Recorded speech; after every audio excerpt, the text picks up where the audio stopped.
ఉద్యోగులకు పెన్షనర్స్‌కి స్వాగతం, సుస్వాగతం. ఈరోజు మంచిర్యాల డిస్ట్రిక్ట్ వెలుగు దినపత్రిక చూసినట్లయితే పెండింగ్ డీఏలను ప్రకటించాలంటూ ఒక వార్త అయితే రావడం జరిగింది. పెండింగ్‌లో ఉన్నటువంటి 4 డీఏలను ప్రకటించాలని, పీఆర్సీని వెంటనే అమలు చేయాలని టీఎస్, యూటీఎఫ్ జిల్లా నాయకులు డిమాండ్ చేశారు. జిల్లా కేంద్రంలో శనివారం జరిగినటువంటి ఆఫీస్ బేరేజ్ సమావేశంలో అధ్యక్ష ప్రధాన కార్యదర్శులు కండారపు చక్రవాణి, గుర్రాల రాజావేణు మాట్లాడారు. కేజీబీలు అలాగే ఆశ్రమ స్కూల్లో పనిచేసినటువంటి కాంట్రాక్ట్ ఉద్యోగులకు కనీస వేతనాలు అమలు చేయాలన్నారు. విద్యా హక్కు చట్టానికి విరుద్ధంగా ఉన్న గురుకుల స్కూళ్ల టైమింగ్స్ మార్చాలన్నారు. సో ముఖ్యంగా ఇక్కడ వీరు మెన్షన్ చేసిన పాయింట్ ఏంటంటే పెండింగ్ డీఏలను విడుదల చేయాలని. ఎన్ని డీఏలు ఉన్నాయంటే ఇప్పటివరకు 4 డీఏలు ఉన్నాయి.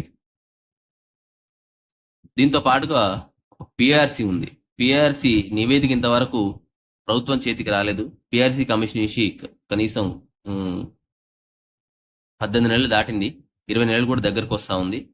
మరి వెంటనే పిఆర్సీ రిపోర్ట్ తెప్పించుకొని దానిపై ప్రభుత్వం ఒక నిర్ణయం రావాలి. ఉద్యోగులు, ఉపాధ్యాయులు ఎంతో కాలం నుంచి ఆశగా ఎదురు చూస్తున్నారు. ఎందుకంటే మళ్ళీ జూలై 2025 వచ్చిందంటే పిఆర్సీ కమిటీ వేసి 2 years కంప్లీట్ అవుతుంది. కాబట్టి వెంటనే దానిపై ఏదో ఒక ప్రకటన అయితే చేయాలని చెప్పేసి ఉద్యోగులు, ఉపాధ్యాయులు, పెన్షనర్స్ అయితే కోరుకుంటున్నారు. ఇది ఈ రోజు వార్త. మొదటిసారిగా ఛానల్ చూసిన వాళ్ళు తప్పకుండా సబ్స్క్రైబ్ చేసుకోండి, లైక్ చేయండి, షేర్ చేయండి.